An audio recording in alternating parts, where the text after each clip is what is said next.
Thank you for tuning in. This is a really cool week on the show because my guest this week is my friend Max Corbel. Max is a comic I met several years ago in New York City, and he was living in Australia at the time, and he eventually had to return to Australia because his visa expired.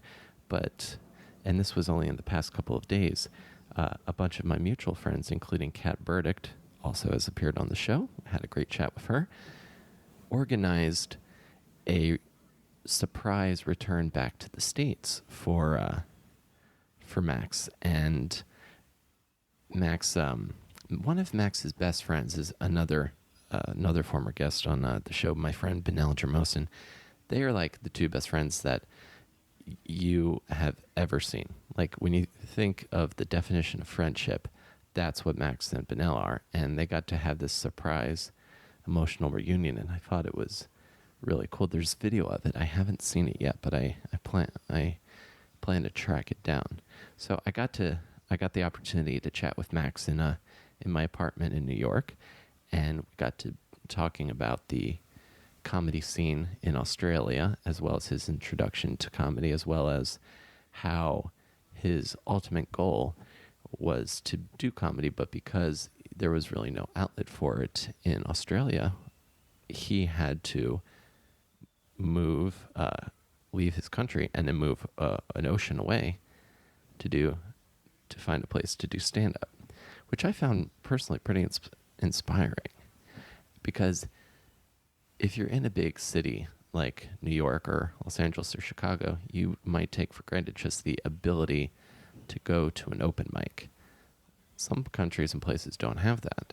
And the lengths that Max goes to be able to do comedy for free to no money, for less money or to lose money, it's pretty spectacular. So we're gonna get into it here with my friend Max Corbel. So let's go to my chat with him now, and I'll talk to you guys afterwards.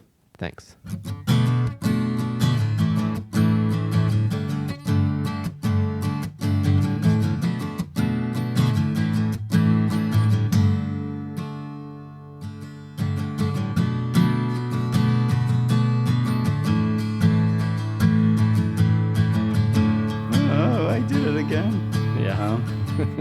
Yeah, no, weirdly, I never really went through that, I don't think.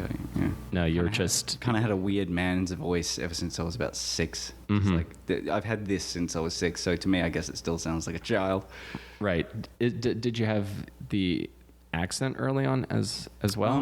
No, surprisingly. I didn't. I don't know, my father's the son of a newspaper owner, so he's a massive pedant when it comes to language. Yeah, like he's still. Every time I fly here, I make sure I use the Americanism. What is it? Acclimate. Acclimate. Yes. Yeah, I make sure I use that as often as possible because he denies that that's a word. Mm-hmm. He insists it's a climate. Or acclimatize. Climate. Yeah, you got to climatize to the way people talk. It's exactly a very different temperature. They're two separate terms, Kim, but they're the same. They mean the same thing. We all understand each other. That's the main thing. Exactly. Because I think for American dialects, a sign of an accent is, depending on which accent, can be a sign of education. Certainly, yeah.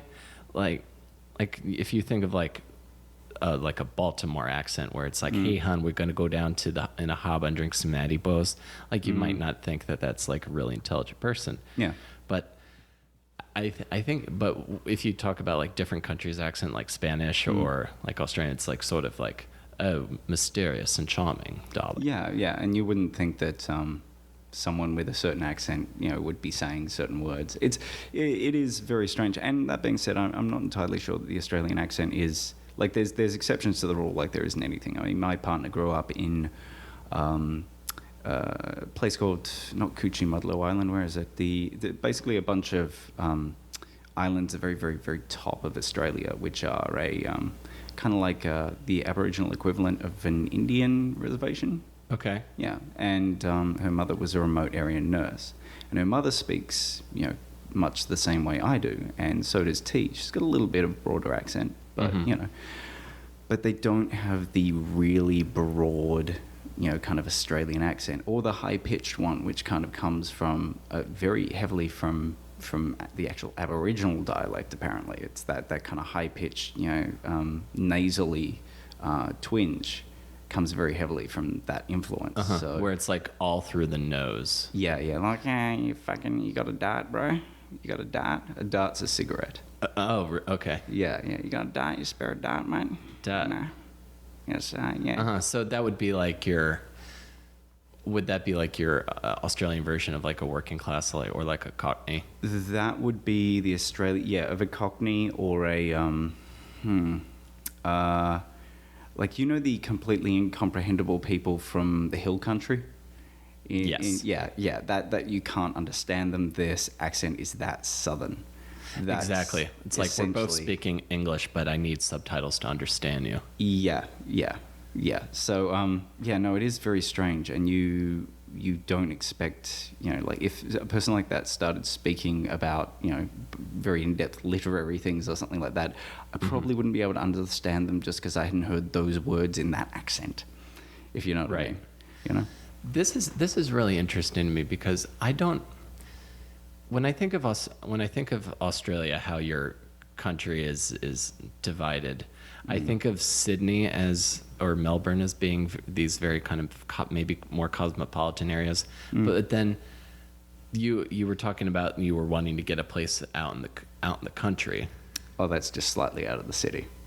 Yeah, because you can't live in the rest of the country because it's barren wasteland. Yeah, desert. If you go inland, then it gets to be desert quite quickly. You can drive to the edge of the desert within half a day, but that's just because the roads are completely clear. So Right. I mean, you'd have trouble driving that far in America, but no, in Australia it's just like from here to the amount of time it would take you to drive from here to Binghamton.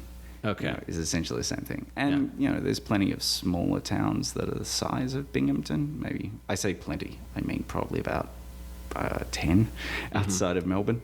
But, it is very cosmopolitan. It feels very much more like New York. Okay. Melbourne I'm talking about. But a little bit more standoffish, which is the same thing with any Australian city. It's like the equivalent of like if you're going to a gig and you're like, okay, I've got to talk about like dicks and fucking because they're not going to get the cerebral social political commentary. Exactly, They're they're definitely not going to. They're going to yell at me. Want to expand any opinions that they might have. They're there for jokes and funny time. They're not there to think about shit. Yeah, they want to turn that off. Exactly. Yeah. And Sydney is very much like Sydney's very much like LA, or what I hear about LA, where it's kind of like people are very, very nice to your face. They're never not smiling, but it's what can I get? What am I going to get out of you? What can I get from you? And if I can't get anything out of you, then I have worth no my business. time. Exactly. Yeah. Yeah. Is that where the entertainment industry is? It is. Yes. Of course it is. For Australia? Yeah, it's where the whole film industry is. And how big is show business in Australia? Not really that large. It really isn't, and I think it's getting bigger now. There was some stat that came out recently about Israel makes more major motion pictures, like I think it was 50 times more major motion pictures than than Australia does. Mm-hmm. Like we have other people's stuff shot in Sydney, Right. and sometimes in Melbourne, but overall we don't have any real industry. A couple of films will come out per year. I actually worked for a company that produced one, which I thought was quite good. It was about a bunch of kids and a serial killer and all this kind of stuff. And they shelved it because they just were like, nah. That seems like the perfect kind of movie though for the because like the Mad Max movies I were thought shown it was in Australia, good. so I always imagine like a slightly darker kind of element based on the environment, the landscape that exists. Yeah. And you do get that in a lot of Australian films. There's a film called Animal Kingdom, and I don't think you'd get in an American film necessarily the bad guy winning to that degree. I mean, there's a scene where he shoots up the hero's girlfriend with heroin and kills her on screen. Just really fucking dark, like, you know, really dark shit. And the scary thing is I've known people like that living in share houses in Melbourne. I'm like, I know a guy who's definitely capable of that, and he thinks he's a great guy. So to us, the kind of the Punisher style, you know, kind of mentality is not necessarily a good thing. Like the guy who smiles at you on the street and is wearing a high visibility vest may be about to stab you. Right. You know? The borderline, the like sociopath who's convinced that they're righteous. Yeah. It's a dangerous mentality to exist. Are there TV shows that are shot in Sydney? Yeah. In fact, that's the main thing. But they're shot for an Australian audience. What is like sitcoms or dramas? Yeah, there's some sitcoms. Actually, someone pointed out to me the other day there was there's a show on Netflix. I think it's called Danger 5. I don't think I've heard of that. It's basically it's kind of like a rip-off of all of the Avengers and the Thunderbirds, but it's a piss take of that kind of like kind of like Garth Marenghi's Dark Place, but for 60s kind of stuff. And it's shot by Australians, and I'd been watching it and I had no idea. And it's because it was so avant-garde, and it was funny and legitimately creative. So of course it was chucked onto the government-funded station that's that no one watches. Right, like the Australian PBS. Essentially, yeah, called SBS. Yeah. So, but there's overall we have stuff like a show just called The Block. There's a lot of home improvement shows that are kind of competitive. So they'll have an office building or an apartment building, and everyone gets a floor, and it's couples and stuff like that. So it's kind of dysfunctional couples fighting over who's getting what and who's getting what budget and all that kind of stuff. And cooking shows, and we've got The Bachelor, and a show called, I'm not sure if you've got it, The Farmer Needs a Wife or something like that. And essentially it's The Bachelor, but with a farm. That sounds so familiar. I'm pretty sure that some version of that show is here. So competitive home improvement shows. I like the idea of this because I had this theory recently because my girlfriend loves like trashy reality TV, and she loves that MTV show Teen Mom. Okay, yeah, So I've avoided watching it because I didn't want to get addicted with when you get the hate addiction. Exactly. You start watching things, you start watching and be like, that bitch. fuck her, fuck him, and fuck that producer. Yeah. No, yeah, exactly. So she watches this show, and I started thinking because she said that teen pregnancy goes down since Teen Mom's been on the air. So if there's a social, maybe reality TV can be engineered as a way of improving like public works programs. Like if if there's like like a bunch of projects or something, and it's you better just than bring Nancy in Reagan on television telling you not to do a thing. It's far better. Yeah, so you just bring in a team of people who are competing for like money or a contract, and their job is to just spruce up somebody's like low income housing.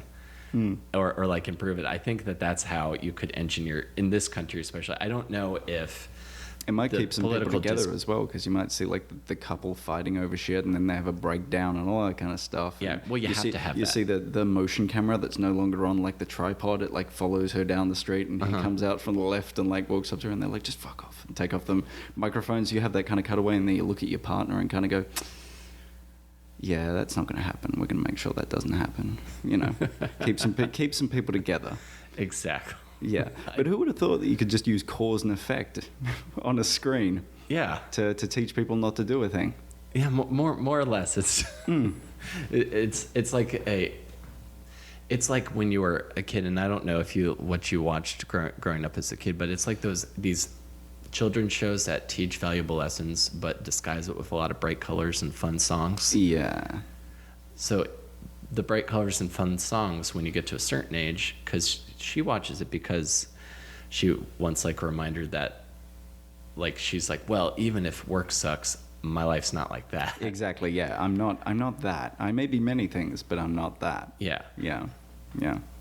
No, I understand that mentality. Yeah. And those are like the bright colors. It's just people shouting bitch and calling each other whore. Yeah. No, it's still colorful and loud. You're not taking all of it in. You don't fully comprehend all of it because it's going so fast. It's very much like watching television as a child. Yes.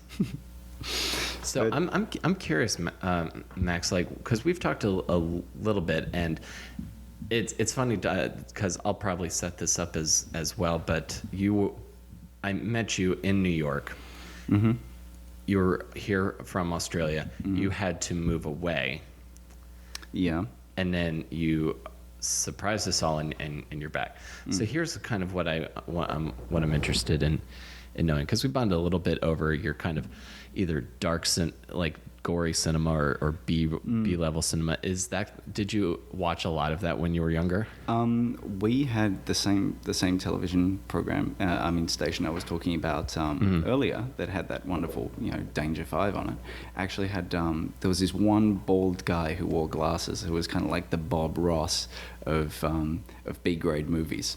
When I was a kid, and he would talk so legibly about them. And I remember when he quit doing the show, but he used to have a show on, I think it was on Thursday and Saturday nights, and he would play things like Nude for Satan, which was just this schlocky Italian, and the Devil's Nightmare and stuff like that, where it was all subtitled by, because it hadn't been officially subtitled, it was subtitled by the station, which is a multicultural station.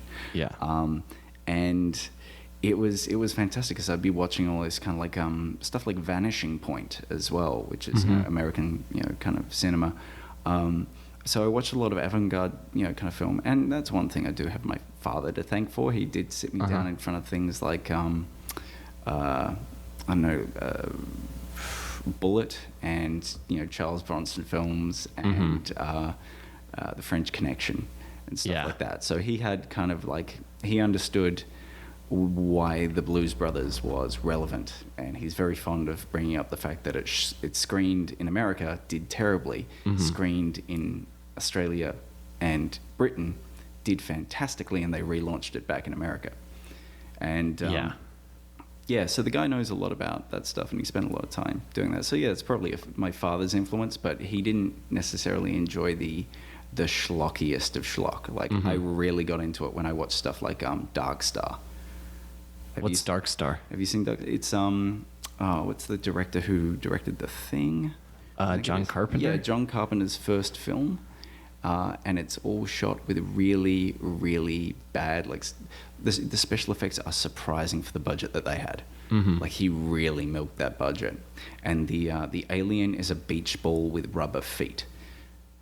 And it's basically it's like clerks on a spaceship. These guys, their job is just to blow up planets that are in the way of construction. Right. And so it's three guys who just float around on a spaceship all day. And it's nothing happens, but it's also glorious. Kind of like an American avant-garde version of Red Dwarf. Oh, that sounds great. Yeah. So definitely look it up. But it was, stuff like that was what I first watched on that movie channel. And that was really what I was into. And I also had a group of friends at the time who also watched that. And we used to have a very bizarre sense of humor. So we would do, we would talk about them the next day and stuff like that, and what was bizarrely amusing, and get called weird from people who were listening to the conversation because it was completely out of context. And why would they listen to it? Why would they watch those films? Exactly. Yeah.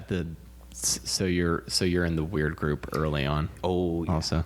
Yeah, yeah. The kid with ADD and dyslexia is definitely in the weird group. Exactly. I was in the N64 and my three friends clique of high school and middle school, maybe more middle school. I towards the end of high school I started doing theater, and that's where I found my other group of weird weird people. And then so then we're like out in the hallway like doing scenes from like, oh, forsooth. And then like the principal's walking by and it's like everything. I was like, nope, just doing a scene. Just doing a scene. No, he just goes, nerds, and keeps walking. Exactly. It's like, oh, I'm in charge of you. And what year are you in? Senior? Oh, good. Yeah.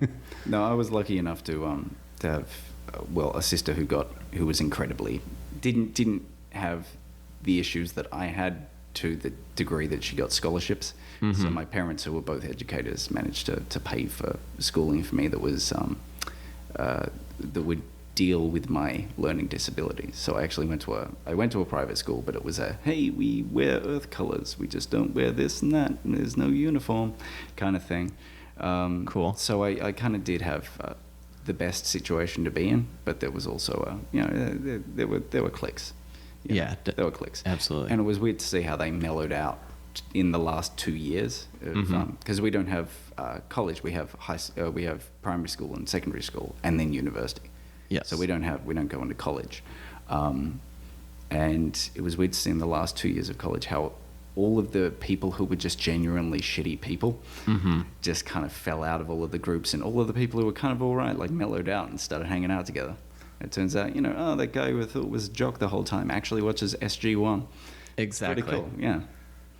Yeah. And I can relate to that absolutely. And then you learn like, you learn like the guy who's on who played sports also likes things you do. And then for me at least, I learned that some of my more nerdy friends like, follow the English Premier League or something like that. Yeah, exactly. And exactly. It's that's when you start to go kind of go, well, people are just people. Exactly. Which was really healthy. And then you kind of move into university and you're like, but then there's people.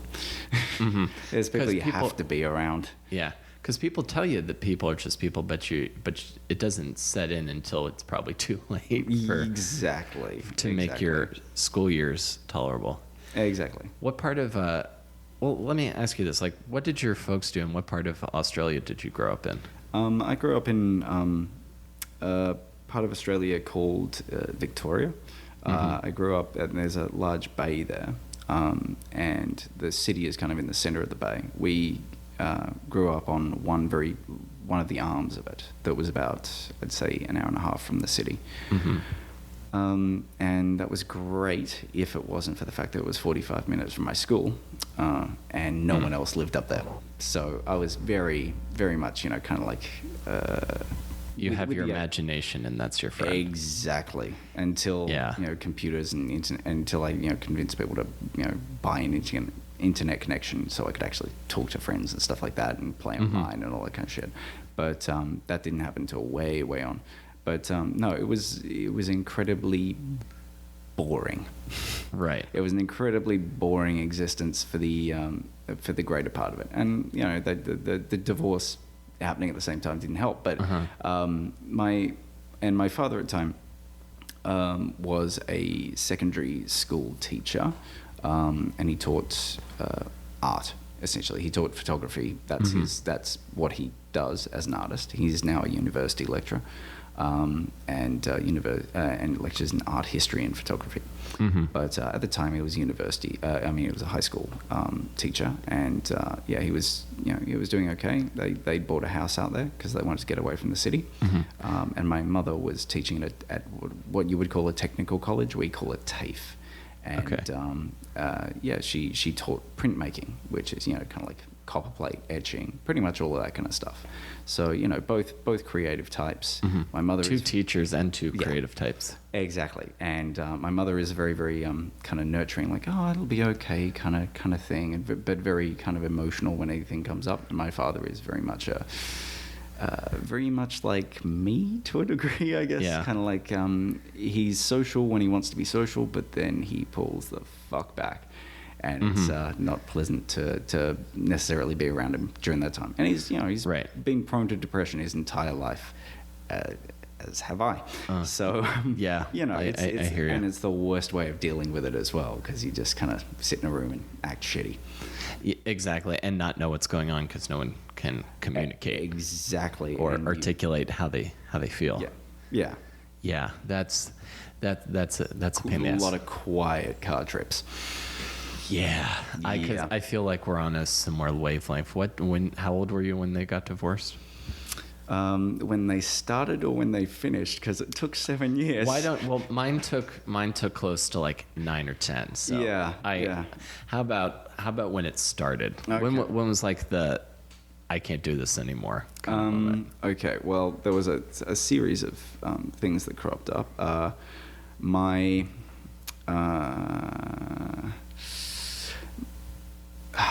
me put it this way. My sister and I, my sister. No, okay, we'll start here. My father. You got just the one sister? Yeah, I've just got the one sister. Okay. She's older than me. Gotcha. My father had one friend that he knew from back in his hometown called Morwell, and his wife, who had both coincidentally moved out to exactly the same area. They didn't know that this was happening, and they had they'd bought a place around the corner, and Lindsay was his name, and he was a fucking fantastic guy. Everyone loved him. Really, really good guy, and he was really the kind of thing that kept my father going, because otherwise he would have been very, very lonely. Right. And he kind of, I think, kind of kept, kind of like Benell in a way for me, kept me in the scene when I was feeling down. Yes. He kind of forces you into interacting. And Lindsay was a sailor. He was a teacher as well. He taught art, did all that kind of stuff, but he had a passion for sailing. And he died in a sailing accident when he was sailing a yacht from the Sydney Hobart yacht race back to port. Right.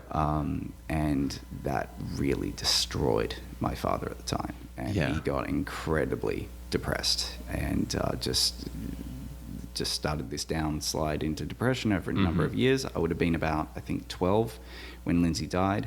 My sister left when she's 2 years older than me, so she would have been 16. She left because she couldn't deal with my parents fighting anymore.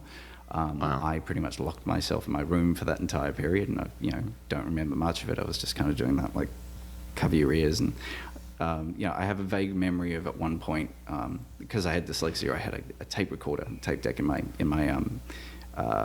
room. I used to listen to audiobooks a lot. And I seem to remember trying to record "Please Stop Fighting" on a tape thing, so I could just play it again and again and again at them, I'll just put this on and leave the room, and you'll know how I feel. Right. But no, and so my sister left, and my mother blamed my father for my sister leaving because he was sad, which is of course something you can definitely stop. Just like stop being sad. Exactly. Yeah, it's that kind of. There's still that so kind much of thing. ignorance around. Yeah, but he's also got some other kind of issues where he lashes out, makes other people feel bad. He's a difficult guy to get along with. He is a great guy, but he's a difficult guy to get along with when he is not feeling great. And so I was pretty much, my father left and started living we had a fantastic house that my father had built an addition onto and all this other stuff with his own hands. And he was essentially sleeping in a caravan that was out the front of it, just because they couldn't be in the same house with each other.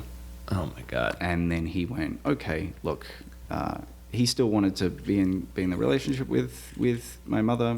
He was, thought the whole time, we're going to get back together. We just need some time apart.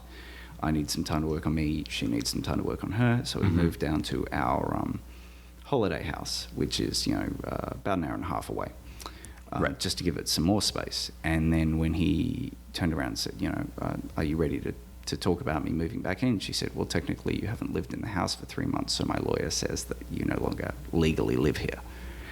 Yeah. Oh. So I had to, and at the same time, I'm bouncing back and forth between this. I'm spending the weekend at my father's place. And are you hearing like his side? And Oh yeah, hearing yeah, her no, side? and never in the same room. So it's you tell your father or you tell your mother. Yeah. So, I've been in the middle of that too. Exactly. too. The You're car just- trips back and forth between the two places, either silent or full of rage, and just yeah. So that was my existence for a very long time. Was just that, and just kind of being caught between two people who you care about who are at odds with each other. Exactly, and just being like, and that's, I think, a huge part of my creative issues come from that, because I do, kind of look at a blank piece of paper often. If I'm feeling down, I just go, nothing I write's going to be good, because nothing's good. It's that thing of when I feel kind of physically down or emotionally down, I just can't, I can't do anything creative. And that's very much, I still feel like I'm sitting in that car with the dead silence. Right. I just can't. Yeah. Yeah, it's just that silence where you can just hear the every the beeping sound, just you can feel how awkward it is. Yeah, you can feel the presence next to you, but no one's going to be looking at each other. There's no, yeah. Yeah. But yeah, I will say right now, both of my parents are better. Well, that's good. Much better. They still won't talk to each other, but they're better. My father recently quit smoking because he was forced to. He had an octuple bypass. He had all of the veins in his heart replaced, which was fun for him. But it is nice to see him kind of happier. And I think a lot of his unhappiness and stuff like that was, he must be like me, where if you feel like shit, if you've got no energy, if you've got no whatever, you don't feel like doing anything, you feel unhappy. And I think that was the issue for a very long time, was he was just incredibly unwell because he smoked 3 packs of cigarettes a day and had a fucked up heart. So, I did get through that, but there's still some lingering issues there, some, panic attacks and shit like that I have. Yeah. I know exactly what you mean. I think my byproducts of that, because I was a similar thing, and I'm starting to kind of reconnect with my dad in the past couple of years or so, and I'm starting to kind of learn the other side of the story of how they split apart, and then hearing a lot of stuff about that my mom wasn't telling me.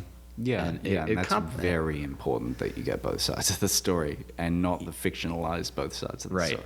Right. The heavily spun, or like the learning why someone might have been unpleasant to you, but then feeling like there's there's a reason why you're doing that. It's like you're not a monster, but it's still complex. Because for me, it's like trying to rationalize. I still disagree with what you did, but I see. But I understand the logic in your mind at the time. It's kind of like yeah.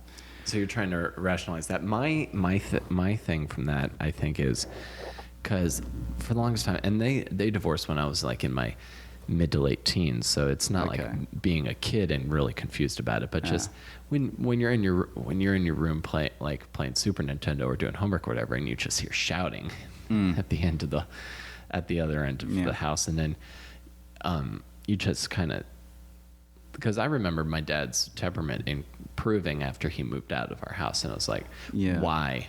And I know, and I'm learning now why he was so cranky for so long. It's a big part of the arc of my storytelling show I've been working on, is sort of trying to wrap that up, because it's left me incredibly mousy when it comes to confrontation. Like if confrontation happens, and even in relationships, I just want to run and escape the situation, or I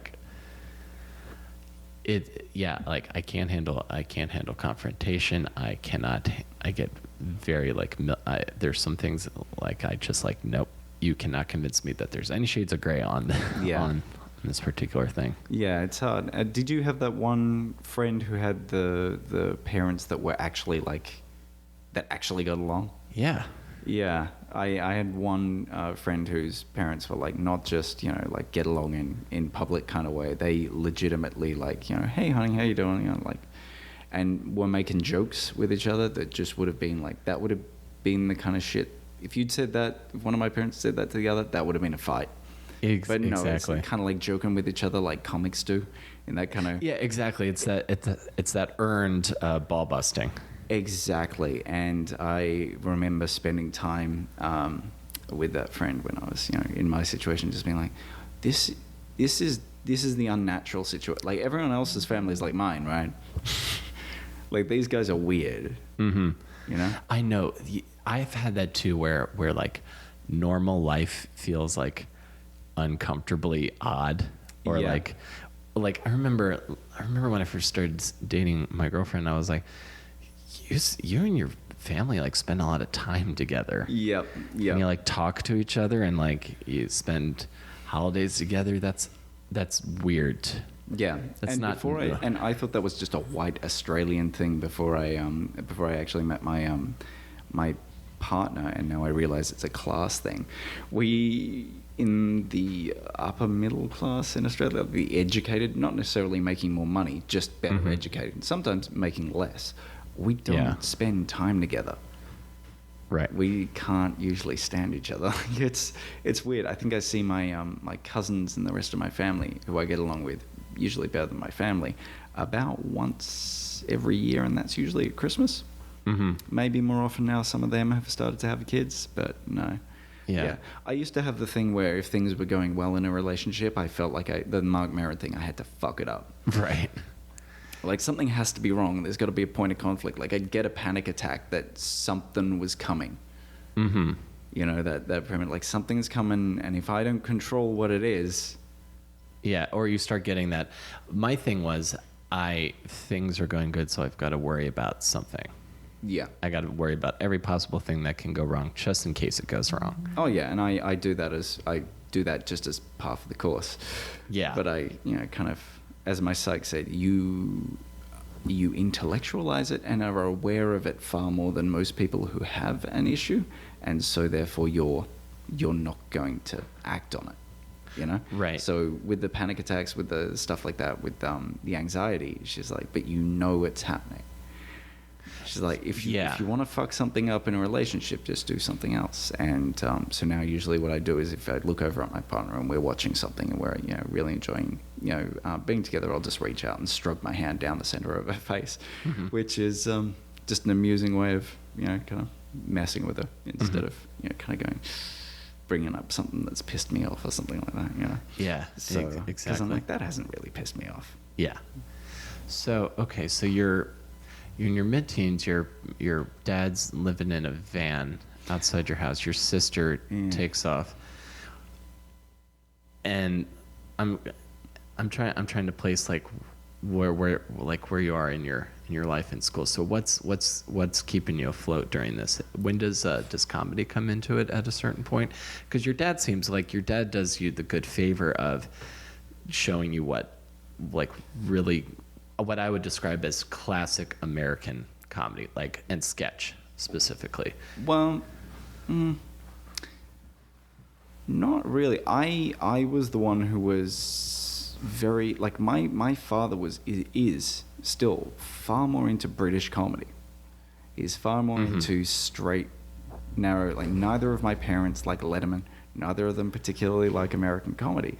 They like Hancock's Half Hour. If you've ever heard of Hancock's Half Hour. I haven't, no. Tony Hancock was a comedian from British Broadcasting, and the joke was that it's kind of like what was that show you had here about the Dick Van Dyke Show? You know how he's a writer? He's a writer with a show. Yes. Tony Hancock is a comedian on a radio show, but the radio show is about the comedian's life.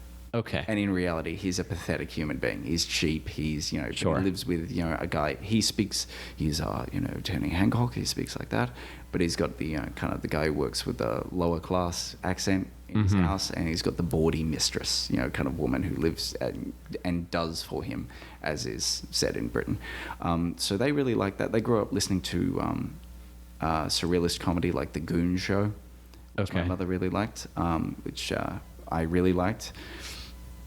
At the beginning of my kind of comedy thing, I liked, I liked that. I liked absurdist British comedy.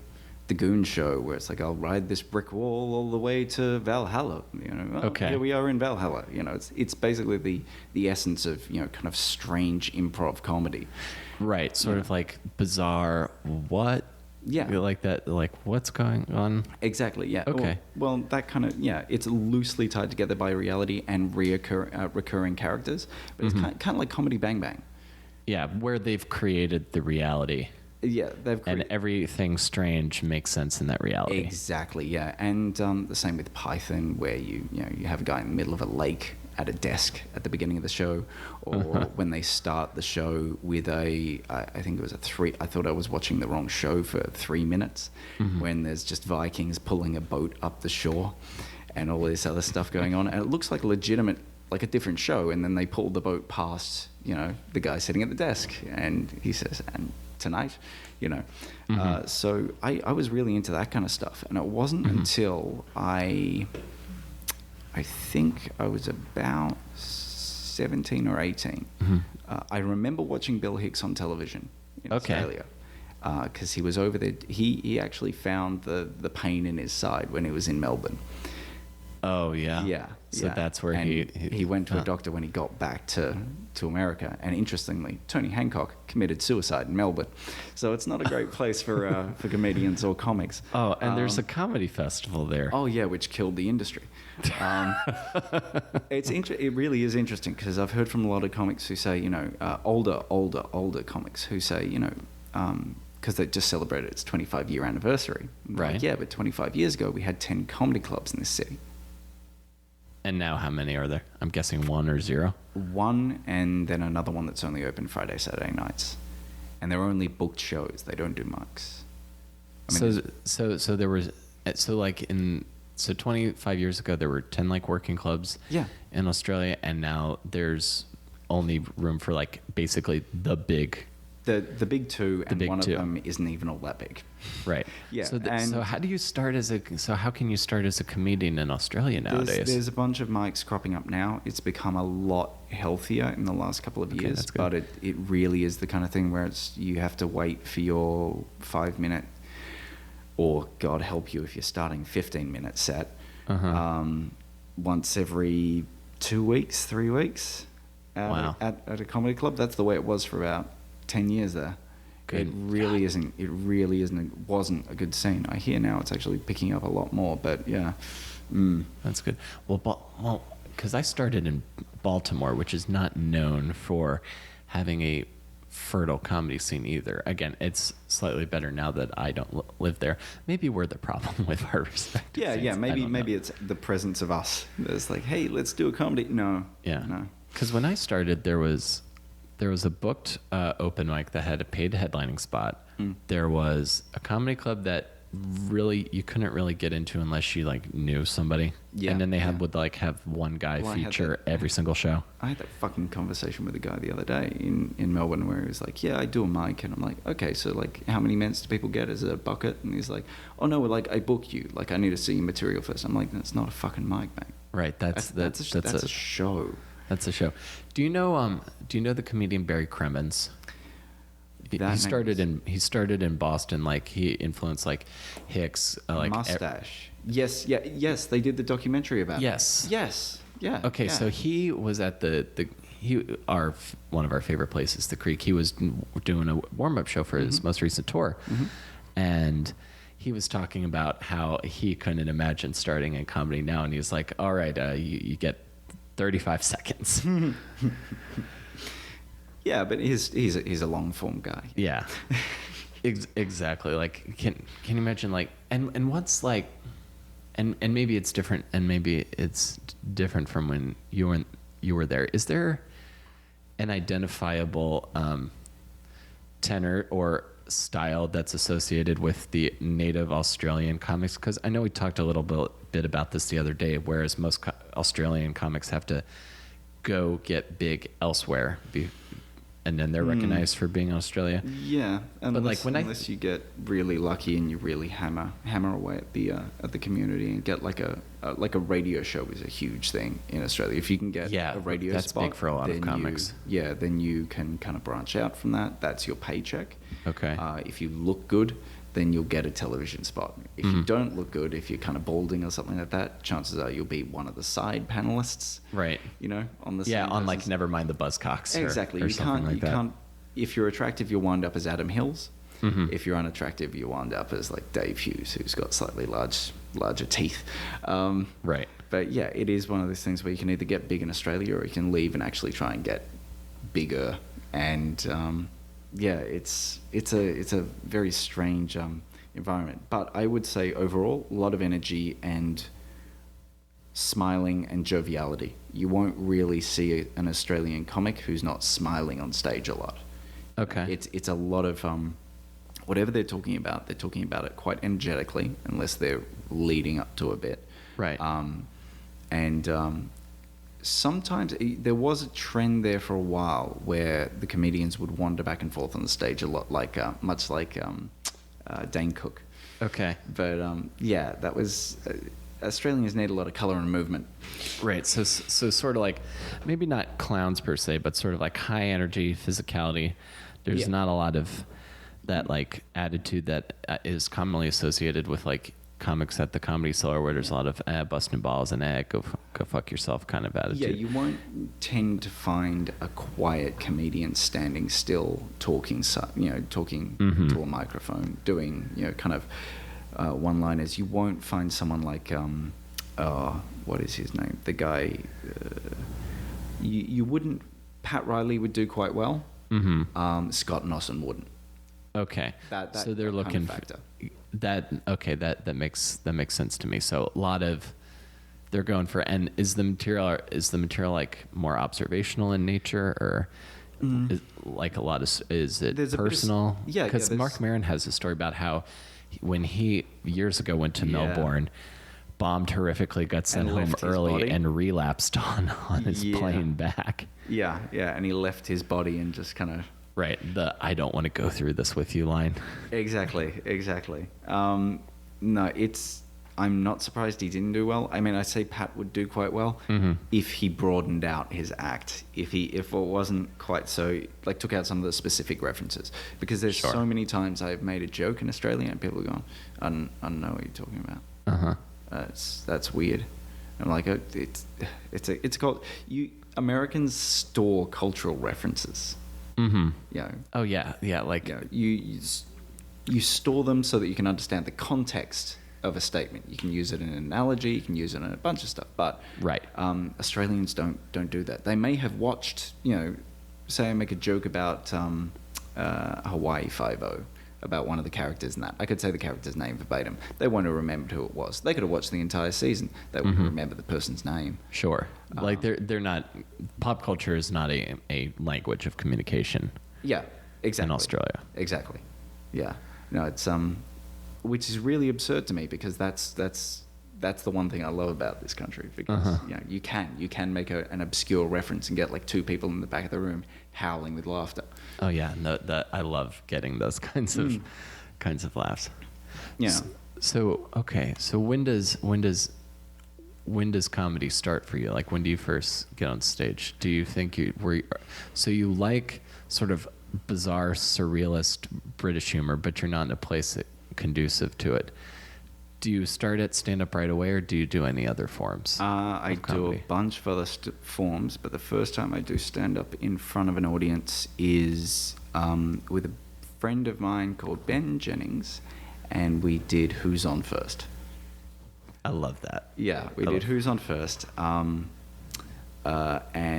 it we won all of the stuff that we were in. It was in a play that was meant to be kind of like World War II themed, like a USO show or something like that. Okay. And so we were doing Who's On First, and absolutely killed. And I was in the drama department at the time, much like yourself, but I was also in the film, which is what I eventually went and studied at university. And I thought that was going to be my thing, was film comedy. Yeah.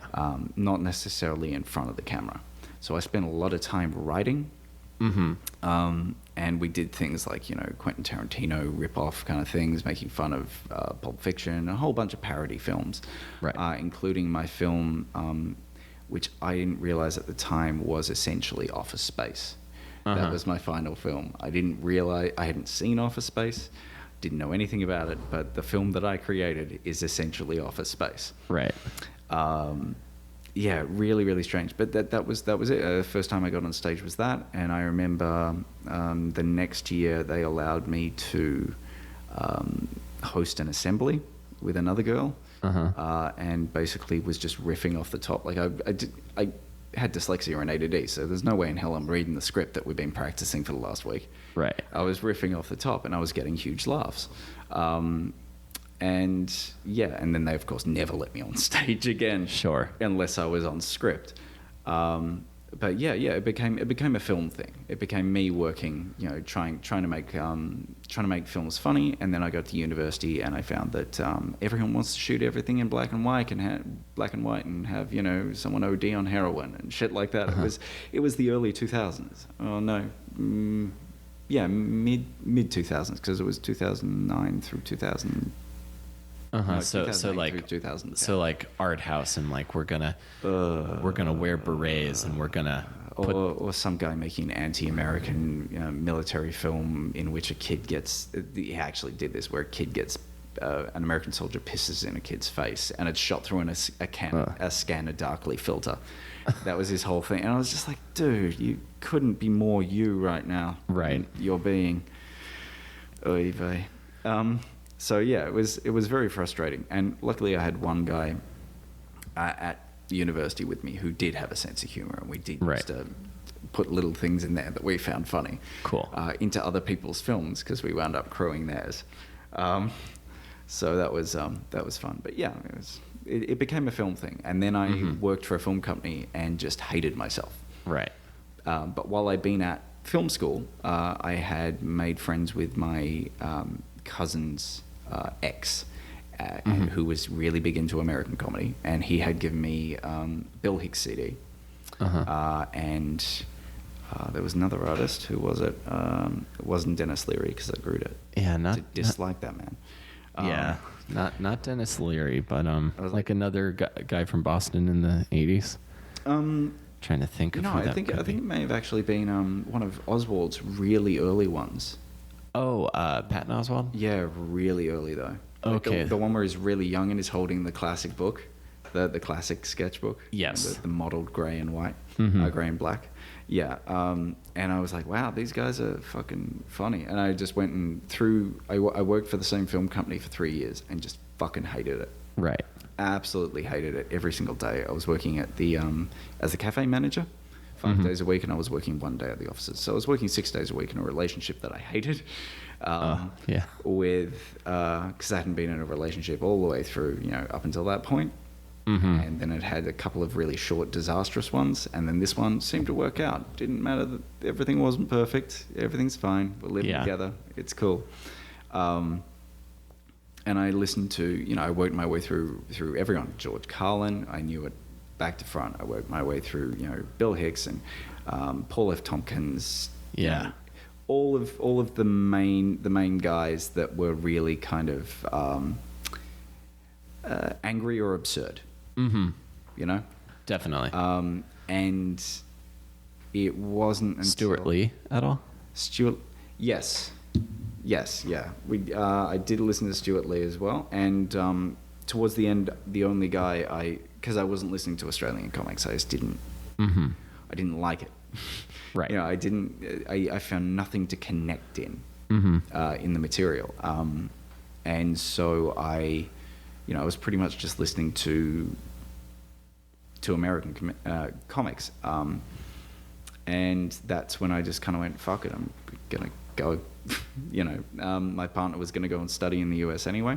So this is when you decide to come to the States? Yeah, it was because I pretty much got out of university, didn't get a job, kept working for the same film company. Right. And just went, this is something I'd been writing material. Like I'd been going, I've got that, that's funny.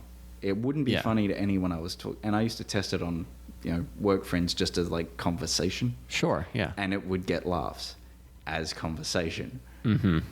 But when I came over here, I had very little stage. I'd done a couple of mics in Australia, about as much time as you could possibly get. and I had been, people had been kind, shall I say that? Okay. I did have one guy say, as I was getting off stage, like one of the comics say to another comic, "That guy's fucking dark," which may have reflected the place I was in. Sure, yeah. But when I came over here and I found I didn't have the job that I hated and I didn't have the partner that, you know, made me incredibly sad, my stuff got a lot more kind of weird. Yeah. Like you start indulging the absurdism. That's sort of like what you're... Like my bit about the dog on the concrete plinth. Did you ever hear that one? I think so. Feeding a dog grapes because it would be better than anything that's on television. Right. Yeah. I think I do remember that bit. Yeah. And that's a weird kind of almost goon sketch kind of thing. So it did come back around to the weird and wonderful, which is kind of and what I like. think, yeah, and especially in New York and the scene that we are kind of our peer group, I think will indulge the sort of things like the dog eating grapes, or like there's the Eli Sayers show Wildcats, all manner of just subversive. Like there's a level of give it a shot and see what happens. Exactly, like Louis C.K. when Conan O'Brien first came on and he wrote that sketch about Clinton wanting to appear more nurturing, so they had breasts grafted onto himself so he could feed puppies.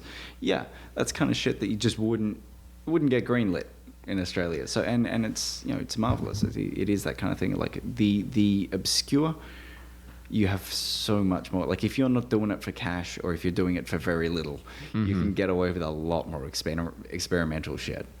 Yeah, in this country at least. Yeah, absolutely, because you're not beholden to anyone except maybe a bar owner who needs some people to come in and buy drinks, but there's no minimum. Just don't make them so sad they don't buy drinks.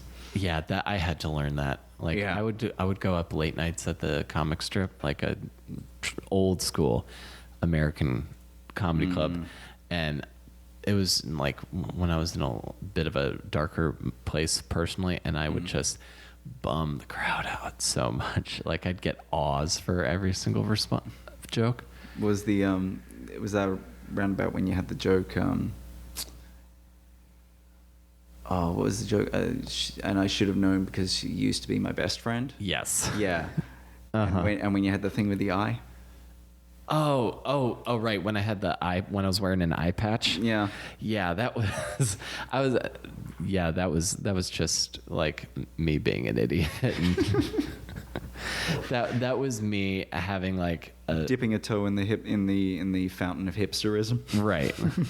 Well, I had actually fucked my eye up because I like had a cyst or something near my eye, and rather than you tried to drain it yourself. And then I fell asleep and woke up and my eye was swollen shut. So it's like, oh great. Oh, I guess I gotta. And then this girl I was kind of seeing, like I had like no money, so she had to like put my urgent care on her credit card. It was just brutal. Yeah. It was just brutal. It's hard to write happy comedy when that kind of shit's happening. Yeah, I also had a joke for the longest time. It was like number 2 on Reddit stand-up shots, if you know those. Where I would say, you know, I've written a song for a girl before and I'm still friends with that girl, which is like keeping the broken rope from your suicide attempt. That is wonderful. I love that. That is so nice. I haven't done that joke in a long time, but I've got to find. I think I got to find a context to bring that back. Yeah, because it's a nice one to use as a bridge if you go into a dark area, to use as a bridge and then kind of go, all right, let's talk about happy things. Kind of bounce back from it. It's just sort of like, oh man, iPhone 6, am I right? Yeah, exactly. You kind of turn that shit back around. Yeah. But yeah, no, it was weird. I kind of became when I got here and I relaxed and I kind of. Mm-hmm. I met Benell and did all that kind of stuff. I became a storytelling and absurdist comic, whereas before I'd been writing like fuck that shit kind of stuff. Yeah, like which is fine, but fuck this shit you can only say fuck this shit to a list of topics for so many years at the Fringe before they're like, all right, what else? What's he gonna say? Fuck this shit to. Exactly. I'd been absorbing way too much late stage Carlin. Right. Oh yeah, like life is worth losing. Yeah, and just the diatribe against. There's a reason none of it'll ever work. You know, the shit that they cut into the Zeitgeist film because they thought they were making a point. You know. Yeah. But yeah, the storytelling shows, like the storytelling shows, again, that's where you kind of the storytelling audiences give you a lot more leeway because they're more attentive. Yeah, and they're waiting. If you're funny, and they're patient, and then if you're funny along the way, that's great. That's great too. But it doesn't necessarily need like a laugh every 30 seconds, like you're doing a nightclub set. Exactly. And the storytelling thing as well is really nice because you get to find out where the jokes are that you didn't know were there. Yeah. Like I was doing that storytelling. What was the mic we were talking about before? The dump. The dump. I gotta get the host of that in here. Yeah, I was doing that mic, and I didn't know it was no notes on stage, and I'd just written because the thing was about the flight over here. So, right. And then they get like three people before I'm meant to get up. He's like tapped my book and gone, yeah, there's no notes on stage. I'm like, oh well, fuck. And so I had to do it all for my head, and it wasn't at all what I'd written down, but I just kind of chronologically went through the stuff and what hit certain points. But there were definitely bits in there that got huge laughs that I didn't even think were legitimately funny. Like I wouldn't have written it down and then underlined the line that I kind of naturally put a really heavy emphasis on. And that was one of my largest laughs was the reason I had to explain to a customs agent the reason why I wasn't doing comedy in Australia was because to do comedy in Australia is to do comedy in front of Australians. And yeah, it really is it's a fantastic form of comedy that I think a lot more people should kind of like, instead of wanting to hit 5 mics a night and feeling comfortable with the way you've written it down, spend it. I think everyone should hit a storytelling mic now and again. I think so.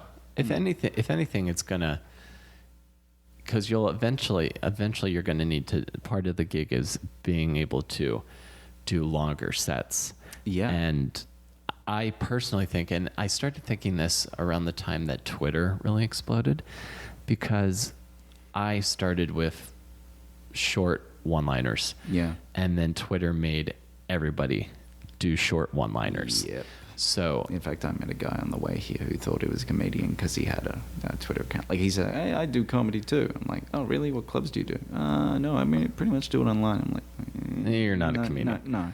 That's not how that works. Yeah. But I think, and even like a really good storytelling show, like Mike Birbiglia's stuff. Oh yeah. Like even though you know the jokes, you might just watch it again too because you enjoy it. Exactly. Yeah. I think there's more longevity to like a dense anecdote heavy show. Yeah, exactly. And it's a good skill set to have, and it's a lot of people will pad out a larger set. When you finally start doing half hours, 45 minutes, something like that, you'll see people like a Paul F. Tompkins or a Patton Oswalt will have a story in their set.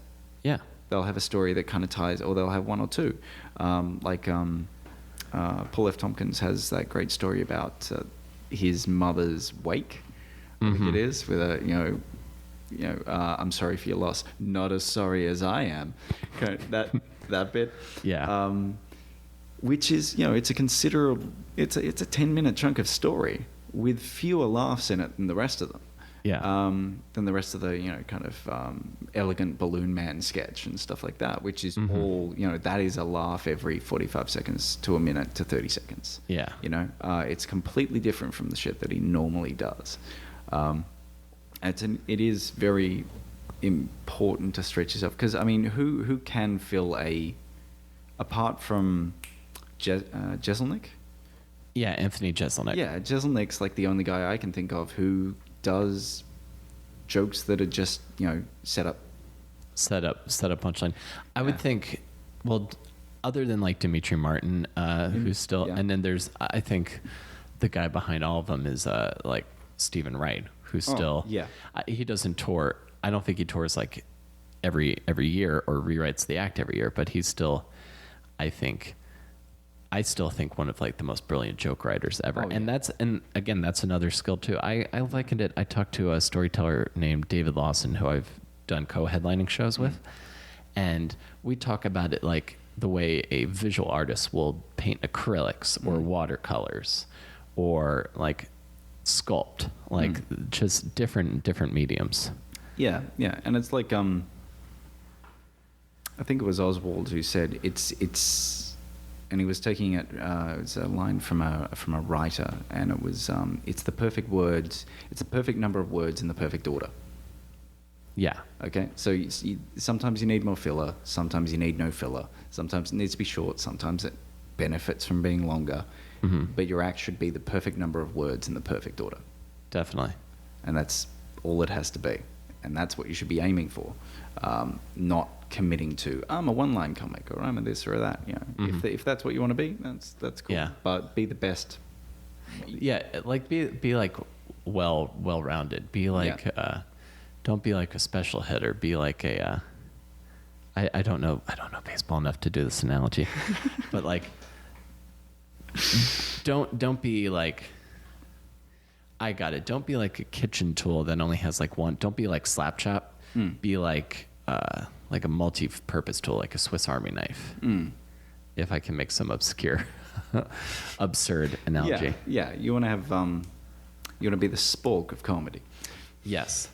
So this is very interesting to me. So when did you come to the New York the first time?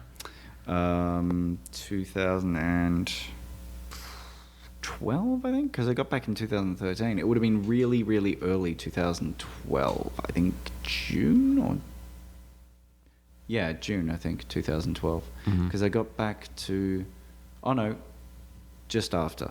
So I think late April 2012, and I went back in July 2013, and I immediately met my current girlfriend, which was pleasant and kept me sane.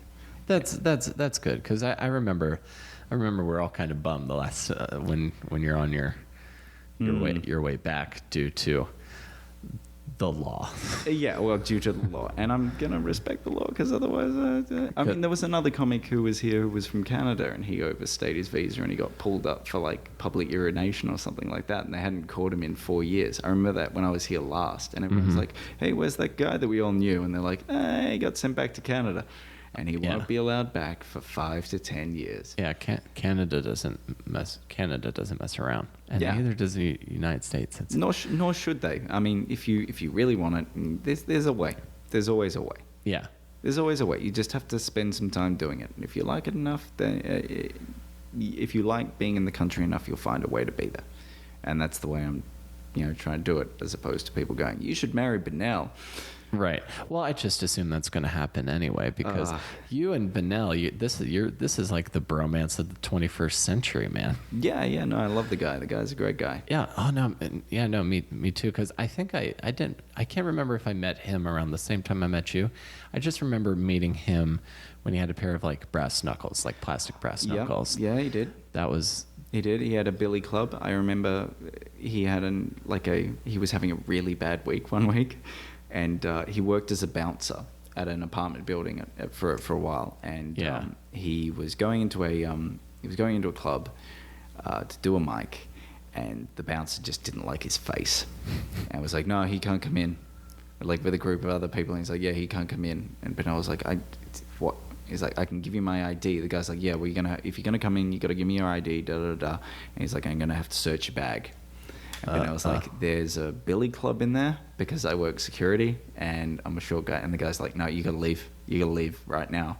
Benel had a meltdown on the street, and I was just like, "Dude, the guy's an asshole. That's just what happens sometimes. He's a racist fucking asshole, and you're okay." Yeah. But that's that was the first. Have you heard the story about the first time I saw Benel? No. And I was worried about him.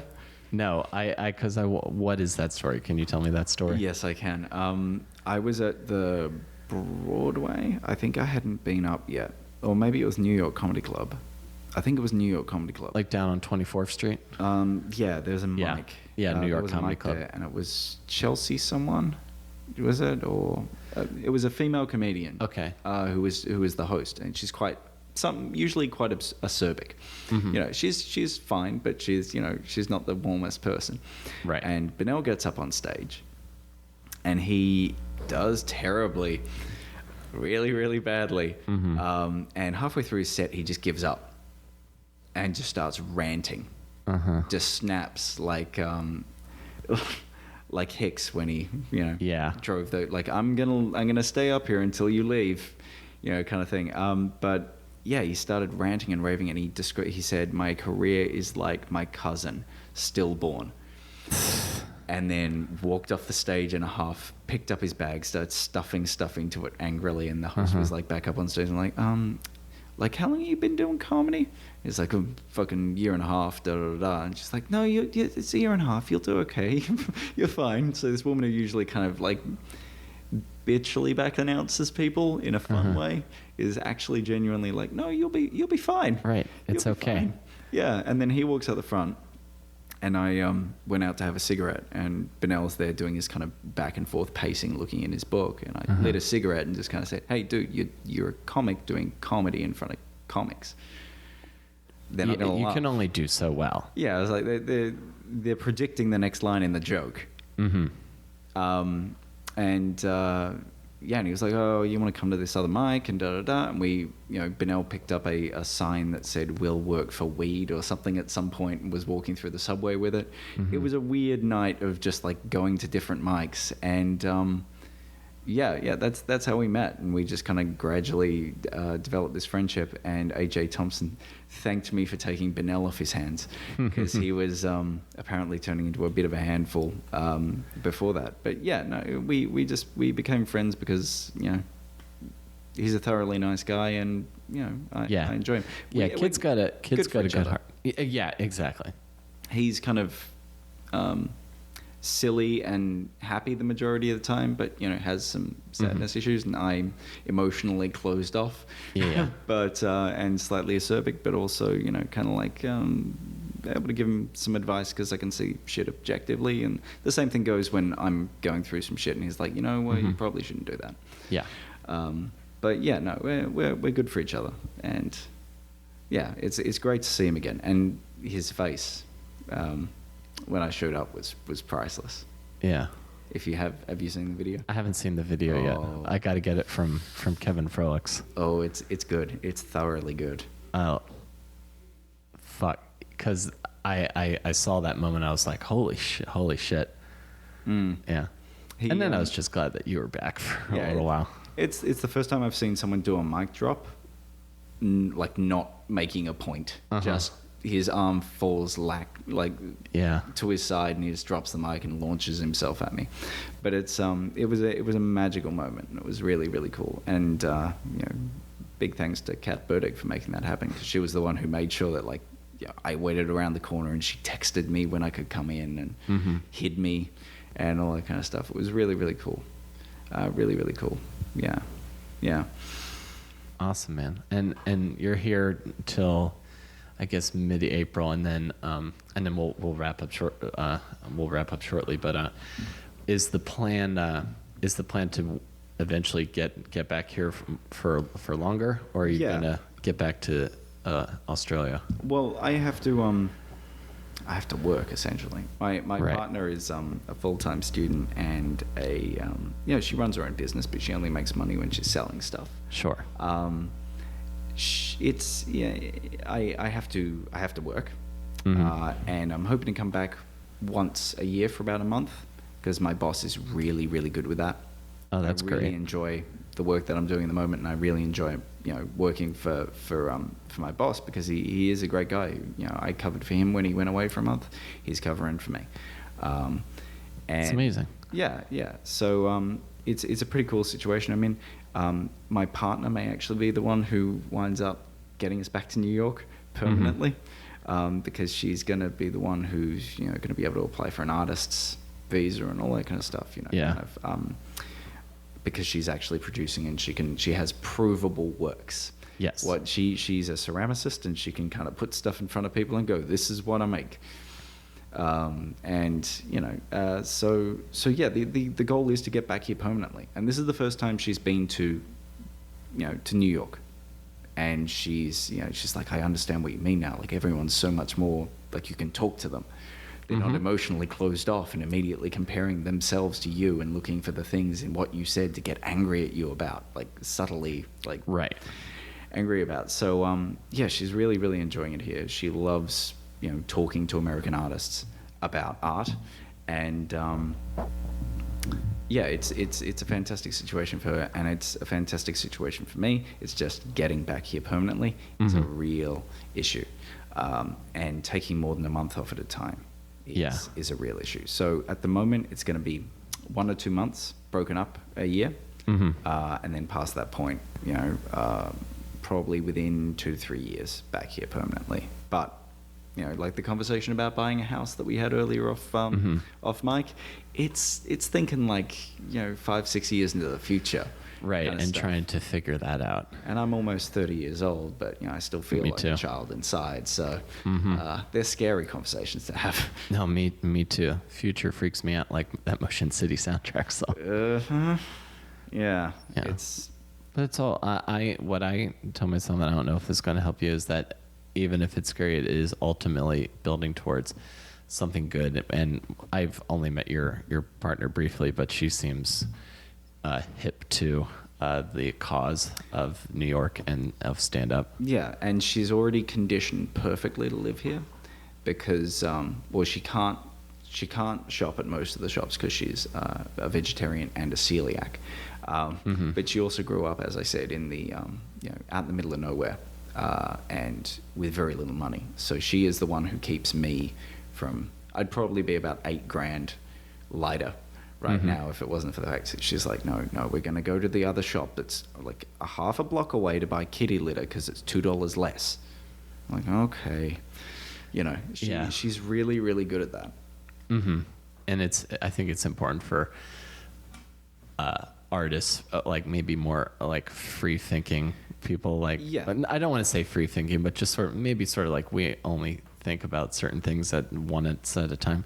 To have someone like that, exactly, and ironically, her being an artist, but she is incredibly. She's very, very good at what she does. I mean, she has some. It's all about control. It's all about control issues, and she's got a little bit of OCD, which kind of helps. But I kind of alleviate her OCD by forcing her to sit down and watch, The Walking Dead or something like that. Like I'm the into her yan. But it's a good relationship. It's the first healthy relationship I think I've had in my life, which is rare. That's great, man. Yeah, I think that's a great way to go out. I'm glad you're back, and hopefully you'll get to see you a few more times before you have to head back. Oh, you will. It'll be good. Man. It's good to see you again. Last time I saw you, you were in that phase where you were writing those jokes. And I was like, oh, that guy needs help. I did. Things are a lot different now, so I'm feeling good about it. Thanks for talking to me, Max. Oh, good, man. Anytime.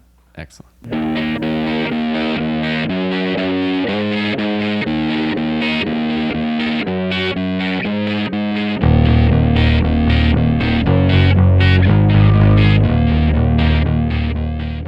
Folks, that's the show. Thank you again for listening. If you want to check out my upcoming stand-up dates, you can go to my website, willcareyisfunny.com. That is C-A-R-E-Y isfunny.com. And you can follow the 8 Comedy Project on Facebook. That's my recurring stand-up project that I'm doing with Grant Lindahl, who has been on the show also. You can check out that episode.